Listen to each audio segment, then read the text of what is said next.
The latest Republican proposal to undo the Affordable Care Act would grant states much greater flexibility and all but guarantee much greater uncertainty for tens of millions of people. The legislation, proposed by two Senate Republicans, Lindsey Graham of South Carolina and Bill Cassidy of Louisiana, would not only reduce the amount of federal funding for coverage over the next decade, but also give states wide latitude to determine whom to cover and how. The result is a law that would be as disruptive as many of the Republicans' previous proposals, but whose precise impact is the hardest to predict. The bill would initially preserve nearly all the funding currently provided to Americans through the Affordable Care Act's state insurance marketplace subsidies and expansion of Medicaid. But starting in 2020, that funding would be reallocated to state governments as block grants. Over time, the division of money would shift among the states based on a complex formula, and the total pot would grow according to a set rate, not based on the number of people nationwide who sign up for coverage. States could use the money to replicate the programs in President Barack Obama's signature health law, or to pursue completely different health policy strategies.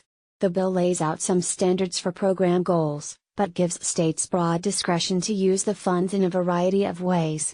There will be clear differences between states about how they implement, said Deep Banerjee, an analyst with Standard & Poor's.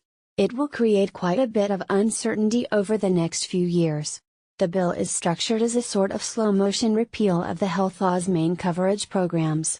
Though the bill establishes the new state block grant program for a decade, all of the program's money expires after 2026. That makes it different from the Obamacare overhaul bill passed by the House and a previous bill considered by the Senate, which would have made modifications and cuts to those programs, but preserved them in perpetuity.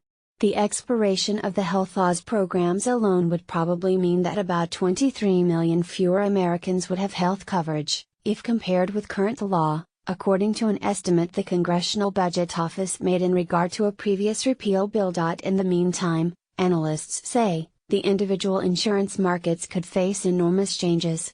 The legislation rolls back popular consumer protections in Obamacare, leaving each state to decide what minimum benefits must be covered or if customers with pre-existing illnesses should be protected from higher prices.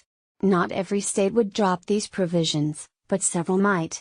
One of the few Obamacare requirements that would remain is to allow children to stay on their parents' insurance policies until age 26. The Budget Office has said it does not have time to analyze the full effects of the bill before the Senate hopes to consider it, though it will provide some overall estimates of its effects on the federal deficit. While a floor vote is not certain yet, Republicans are racing against the clock.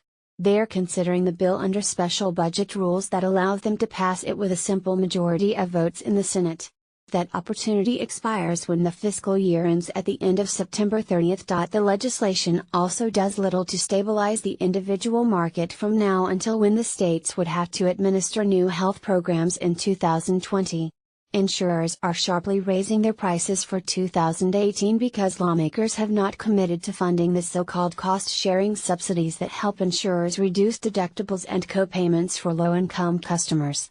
The bill does not fix this problem. The legislation also eliminates the tax penalty that people who refuse coverage face, the individual mandate, which could discourage insurance enrollment among healthier people, who are critical to making the program work. Insurance companies, some of which are only reluctantly staying in the market, may think twice about whether they need to remain while the alternatives are being worked out. This mix of policies during the 2-year transition period is similar to that imagined in earlier Republican bills.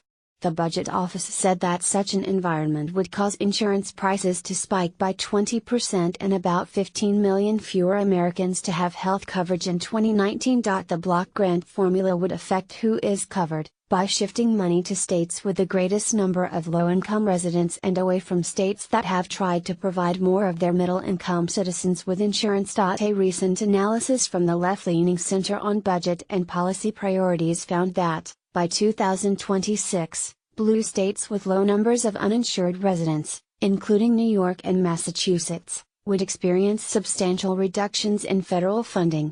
Poorer states with high uninsured rates, like Texas and Mississippi, would see increases. Many of the states